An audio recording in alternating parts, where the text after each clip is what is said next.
Hello everyone, আসসালামু আলাইকুম। বাংলাদেশের প্রাক্তন প্রধানমন্ত্রী শেখ হাসিনার পুত্র সজীব ওয়াজেদ জয় বলেছে তার মা শেখ হাসিনা পদত্যাগ করেননি। তার মা এখনো বাংলাদেশের প্রধানমন্ত্রী। ओ भाई मारो मुझे मारो मारो मुझे मारो मारो नहीं ये मजाक हो रहा है। एक सेकंड यार मजाक हो रहा है। नहीं ये हम यहाँ पे क्या करने অবাক লাগছে? বাংলাদেশ থেকে শেখ হাসিনা পালিয়ে যাওয়ার পর থেকে সজীব ওয়াজেদ জয় যেসব কথা বলছে একের পর এক পাগলের মতো, তাতে সকলেরই অবাক হওয়ার মতোই অবস্থা। তার মা যেদিন পালিয়ে ভারতে গেল সেদিন সন্ধ্যা থেকেই সে প্রপাগান্ডা শুরু করলো বাংলাদেশকে একটা পাকিস্তানের মতো রাষ্ট্র তৈরি করার জন্য, জামাতকে ক্ষমতায় বসানোর জন্য চায়না বা আমেরিকার একটা প্রপাগান্ডা বা একটা সেল কাজ করছে এই আন্দোলনের সাথে। এবং তারা আরো বলল যে হিন্দুদের উপর অত্যাচার হচ্ছে বাংলাদেশে, হিন্দুদেরকে আওয়ামী লীগ ছাড়া কেউ সুরক্ষা দেয় না, এমন বিভিন্ন ফালতু কথাবার্তা বলা শুরু করলো। এবং আমরা আরো দেখলাম সে বলল যে তার মা এবং তাদের ফ্যামিলি রাজনীতি থেকে বিদায় নিয়ে নিচ্ছে, অবসরে চলে যাচ্ছে, তার মা আর বাংলাদেশে ফিরবে না, সে কষ্ট পেয়েছে, তার ফ্যামিলি আর কেউ ফিরবে না, বাংলাদেশের ভবিষ্যৎ বাংলাদেশ বুঝবে, তাদের কোনো দায় দায়িত্ব না, এমন একটা দায়িত্বহীন কথা পর্যন্ত সে বলেছে। তারপরে আমরা শুনেছি যে সে বলেছে যে দেশের প্রয়োজনে আওয়ামী লীগ ফিরবে, দেশের প্রয়োজনে আওয়ামী লীগ থাকবে, আওয়ামী লীগ মরে নাই। এবং তারপরে গিয়ে শুনলাম যে সে ক্ষমতায় আসতে আলোচনা করতে প্রস্তুত, আওয়ামী লীগকে ছাড়া কোন রকম আসলে রাজনৈতিক আলোচনা সম্ভব না, হাওয়া যাওয়া কথাবার্তা। এবং আজকে সবচেয়ে বড় বোমটা সে ফাটিয়েছে, আজকে বলেছে তার মা এ দেশের প্রধানমন্ত্রী এখনো, তার মা পদত্যাগ করেনি। এখন এর প্রশ্নের উত্তর কিন্তু দিতে হবে যার কাছে পদত্যাগ করেছে, আমরা যে ছবিতে দেখেছি সে পদত্যাগে সাইন করছে তাদেরকে। এখন প্রশ্ন জাগতে পারে সজীব ওয়াজেদ জয় এক একবার এক এক রকম কথা বলছে কেন? তার কারণ হচ্ছে যখন শেখ হাসিনা পালিয়ে গিয়েছিল, ভেবেছিল শেখ হাসিনা আর বাংলাদেশে ফিরবে না, বাংলাদেশ জাহান্নামে যাক। বাট একদিন যেতে না যেতেই কিন্তু খেলাটা ঘুরে গিয়েছে।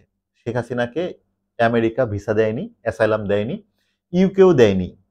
এবং তখনই কিন্তু সে বুঝতে পেরেছিল যে শেখ হাসিনা হয়তোবা কোথাও যদি আশ্রয় না পায় তাহলে শেষ পরিণতি হিসেবে বাংলাদেশে ফিরে যেতে হবে, বাংলাদেশে গিয়ে শাস্তি বরণ করতে হবে। এবং সে কিন্তু খুব ভালোভাবে বুঝতেছিল যে ইন্ডিয়া হয়তোবা আশ্রয় দিবে না, তার মায়ের জন্য ইন্ডিয়া বাংলাদেশের সরকারের সাথে কোনো রকম সম্পর্ক নষ্ট করবে না।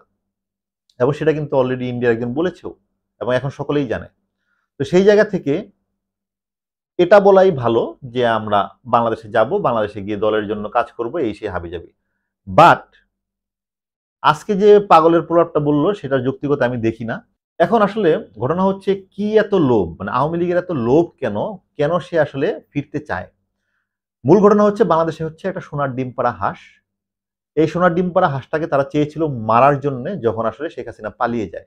কিন্তু পরবর্তীতে যখন দেখলো এই সোনার ডিম পাড়া হাঁস বেঁচে যাচ্ছে, তাদের প্রোপাগান্ডা কাজ করছে না, ইউনূস সাহেব দায়িত্ব নিচ্ছে, তখন আরো একটা ঘটনা ঘটলো যে তার মা যেহেতু বাংলাদেশে ফিরতেই হবে, সাজা বরণ করতেই হবে মনে হচ্ছে আপাত দৃষ্টিতে, সেহেতু বাংলাদেশে এসে যদি কোনো রকম ভাবে আবার সার্ভাইভ করা যায় তাহলে এই সোনার ডিম পাড়া হাঁস থেকে হয়তোবা 5-10 বছর পরে আবার সে ডিম নিতে পারবে, অথবা বাংলাদেশে যেসব ডিম তারা ফেলে গিয়েছে সেই ডিমগুলোও নিয়ে যেতে পারবে।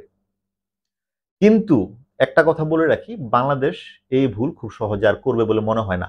আরো মজার বিষয় হচ্ছে যেই খালেদা জিয়াকে শেখ হাসিনা 2 চোখে দেখতে পারতো না, তার চেহারা পর্যন্ত দেখতে পারতো না এবং তার মৃত্যু পর্যন্ত কামনা করতো, সেই খালেদা জিয়ার কথাও আজকাল নাকি সজীব ওয়াজেদ জয়ের খুব ভালো লাগছে। খালেদা জিয়া বলেছে অতীতকে ভুলে সামনে আগাই, এটা নাকি সজীব ওয়াজেদ জয়ের খুব ভালো লেগেছে। এবং তারা নাকি সরকার এবং বিরোধী দল সবার সাথে বসতে প্রস্তুত, তারা প্রস্তুত বিরোধী দল হতেও। মানে বুঝেন কি পরিমাণ ক্ষমতার লোভ থাকলে এরকম কথা বলা যায়। কিন্তু এই যে পালিয়ে যাওয়া যে সরকার, আওয়ামী লীগ সরকার, বাংলাদেশে যে ঘটনা ঘটিয়ে গিয়েছে, 500-1000-এর মতো ছাত্র মারা গিয়েছে, মারা গিয়েছে না বলে আসলে হত্যা করেছে বলা উচিত। এবং আস্তে আস্তে বিভিন্ন যে খবর আসছে, আয়নাঘরের যেসব লোমহর্ষক ঘটনা বের হচ্ছে, যেভাবে মানুষকে হত্যা করা হয়েছে, যেভাবে মানুষকে টর্চার করা হয়েছে, যেভাবে ডিবি হারুন টর্চার করেছে মানুষকে, যেসব ঘটনা আস্তে আস্তে বের হচ্ছে, আরো বের হবে ডেফিনেটলি সামনে, হয়তোবা সাগররুনি হত্যাকাণ্ড, ত্বকী হত্যাকাণ্ড সহ সকল হত্যাকাণ্ডের লোমহর্ষক ঘটনাগুলো বের হবে, তাদের উদ্দেশ্য এবং তারা কেন করেছিল। হাজার হাজার মানুষকে থ্রেট দেওয়া, তাদের ফ্যামিলিকে নিয়ে থ্রেট দেওয়া, বিশ্রী বিশ্রী ভাবে থ্রেট দেওয়া এবং তাদের উপর অত্যাচার করা, যেটা মানে এই আধুনিক সমাজে যেগুলো চিন্তাও করা যায় না, শুনলেও আসলে গায়ের লোম দাঁড়িয়ে যায়, এমন সব ঘটনা ঘটানোর পরে তারা বাংলাদেশে আবার আসবে এবং বাংলাদেশের মানুষ তাদেরকে আবার জায়গা দিবে, সেটা আমার বিশ্বাস হয় না। আর যদি এটা হয় তাহলে বাংলাদেশের মানুষ সম্পর্কে আমার ধারণা পাল্টে যাবে, ভালো ধারণা থাকবে না। এখন আবার এমনও প্রশ্ন জাগতে পারে যে তাদের ফ্যামিলি কি ক্ষমতার জন্য শেখ হাসিনাকে বলির পাঠা বানাচ্ছে? আমি জানি না, সময়ই বলে দিবে।